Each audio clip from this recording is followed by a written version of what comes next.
ఒక బ్రేకింగ్ అంతోంది నిర్మల్ జిల్లా నుంచి. నిర్మల్ జిల్లా గుండంపల్లి దగ్గర రైతులు ధర్నా చేస్తున్నారు. వెంటనే మొక్కజొన్న కొనుగోళ్లు చేయాలన్న డిమాండ్ తోటి ధర్నా చేస్తున్నారు. నిర్మల్ భైన్సా రహదారిపై వాహనాలన్నీ కూడా నిలిచిపోయాయి.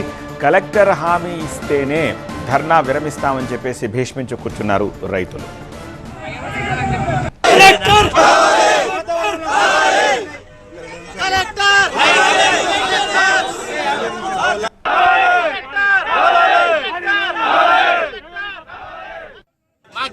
దాకా మా సొంత బ్యాగులు పెట్టి మొక్కలు ఇక్కడ ఏది కంటలు చేపించాం. కనీసం లారీ తీయకచ్చు. మార్చికి వెళ్ళి స్టార్ట్ అయిన మొక్కలు ఇయ్యాల దాకా మార్చి పోయింది, మార్చి పోయింది, ఏప్రిల్ పోయింది, మే వచ్చింది. ఇంకా వాళ్ళంటే వర్షాలు వస్తాయి. మేము మొక్కలు ఎప్పుడు అమ్మాలా, జొన్నలు ఎప్పుడు అమ్మాలా, ధాన్యాన్ని ఎప్పుడు అమ్మాలా? ఈ గవర్నమెంట్కి ఏమైనా సోయిసం ఏమన్నా మా పరిస్థితి ఎవరికి చెప్పాలా? కనీసం ఇది పండించిన పండితే కొనాలి కదా. ఇది భారతాన్ని పైలు ఇస్తాడా? భారతాన్ని దిక్కు దివాలు లేకుండా పోయింది.